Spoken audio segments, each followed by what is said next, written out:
నమస్తే, నేను ప్రశాంత్. ఏపీలో విశాఖపట్నం టు విజయవాడ ఫ్లైట్లో వెళ్ళాలంటే అసలు ఎంత సమయం పడుతుంది? మరి అది ఏ రూట్లో వెళ్తుంది?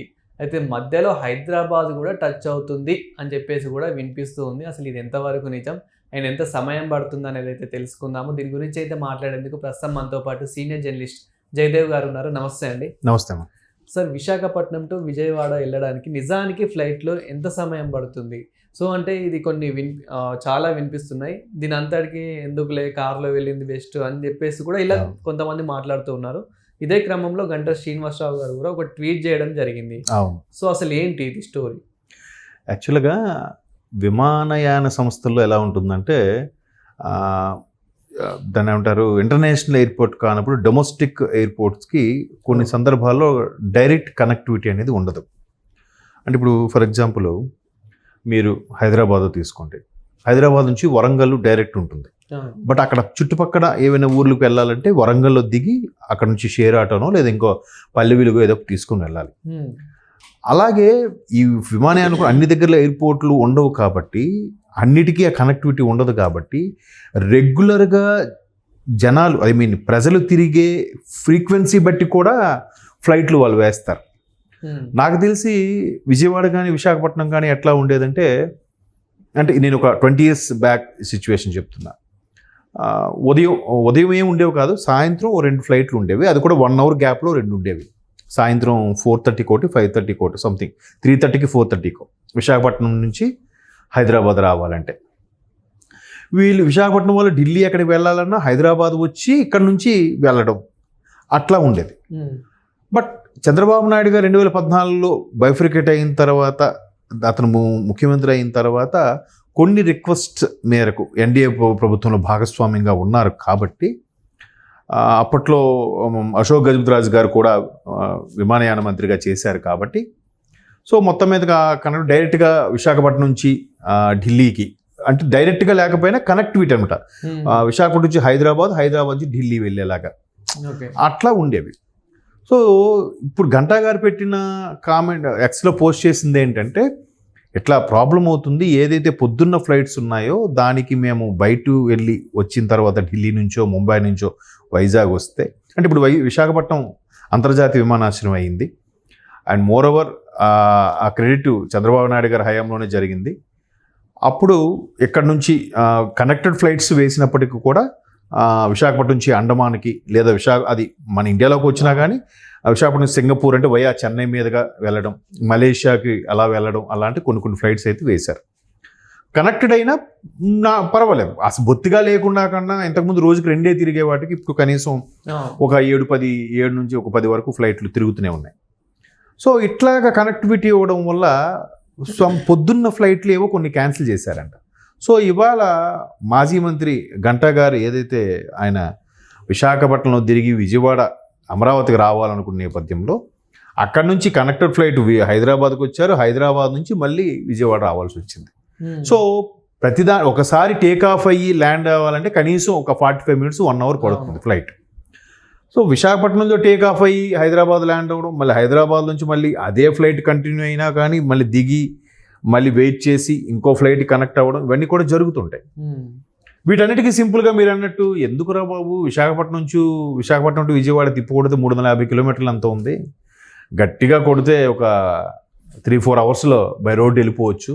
ఇది హైలీ ఎక్విప్డ్, దాన్ని ఏమంటారు, హై వెర్షన్ వెహికల్స్ ఏమైనా ఉంటే సస్పెషన్ బాగా ఉన్న వెహికల్స్ ఈజీగా వెళ్ళిపోవచ్చు. ఇప్పుడు హైదరాబాద్ నుంచి విజయవాడ చూడండి, హార్డ్లీ 270 kilometers అంత. By road the best route తెలుసా మీకు? ఎందుకంటే హైదరాబాద్లో ఇక్కడ మనం ఎల్బీ నగర్లో స్టార్ట్ అయ్యి ఒక మంచి కారు తీసుకుని వెళ్తే మ్యాక్సిమం 4 hours వెళ్ళిపోవచ్చు విజయవాడ. అదే సూపర్ ఫాస్ట్ ఎక్స్ప్రెస్ ట్రైన్ ఎక్కినా కూడా 6 hours. ట్రైన్ దాని గైడ్ లైన్స్ ప్రకారం అది ఎక్కడెక్కడ స్టాప్లో ఆగి ఇవన్నీ ప్రకారం. ఈవెన్ ఫ్లైట్కి వెళ్ళినా 1 hour ముందు వెళ్ళాలి. అది 1 hour, ఆ 1 hour కోసం ముందు ట్రాఫిక్లో 1 hour, ఎక్కడ నుంచి ఎయిర్పోర్ట్కి 1 hour ముందు అక్కడ రీచ్ అవుతాం, అదా 1 hour. ఎయిర్లో ఉంటుంది ఒక 1 hour. అక్కడ దిగిన తర్వాత మ్యాక్సిమం అలా కూడా 4 hours పడుతుంది. బై రోడ్ వెళ్ళిపోతే ఇంక టెన్షన్ లేదుగా. ఆ ఫ్లైట్కి పెట్టే అమౌంట్లో సగం అమౌంట్ పెడితే బై రోడ్ వెళ్ళిపోతున్నాం కంఫర్ట్గా. బస్సులో వెళ్ళినా కానీ ఒక స్టాప్ వచ్చిందంటే మాక్సిమం 5 minutes, లేదంటే వాళ్ళు తింటున్నారు ఈవెన్ చాలా సందర్భాలు నేను అబ్జర్వ్ చేశాను. విజయవాడ మెయిన్ బస్ స్టాండ్ నుంచి ఇక్కడ హైదరాబాదు ఎల్బీ నగర్కి హార్డ్లీ 4 అవర్స్లో వచ్చేసిన సందర్భాలు కూడా ఉన్నాయి. ఇవి సూపర్ ఫాస్ట్ వాల్వో బస్సులు గట్రా. సో ఒక్కసారి ఫ్లైట్ ల్యాండ్ అయింది అని అంటే మాక్సిమం హాఫ్ అన్ అవర్ కూడా తీసుకునే అవకాశం ఉంది. అవును. 1 to 1 hour తీసుకోవచ్చు. అదొక వేస్ట్. సో అంటే ఇక్కడ ఆయన చెప్పొచ్చే ఉద్దేశం ఏంటంటే డైలీ ఉండే కనెక్టెడ్ ఫ్లైట్స్ రెగ్యులర్గా ఉండే షటిల్ సర్వీస్ లాగా ఉండే విశాఖపట్నం విజయవాడకు ఉండే ట్రైన్స్ అవి రద్దు చేశారు, లేవు, దానివల్ల ఇబ్బంది కలుగుతోంది, దీని మీద దృష్టి సారించగలరు అని చెప్పే ఉద్దేశంలో పెట్టినది అది. ఓకే.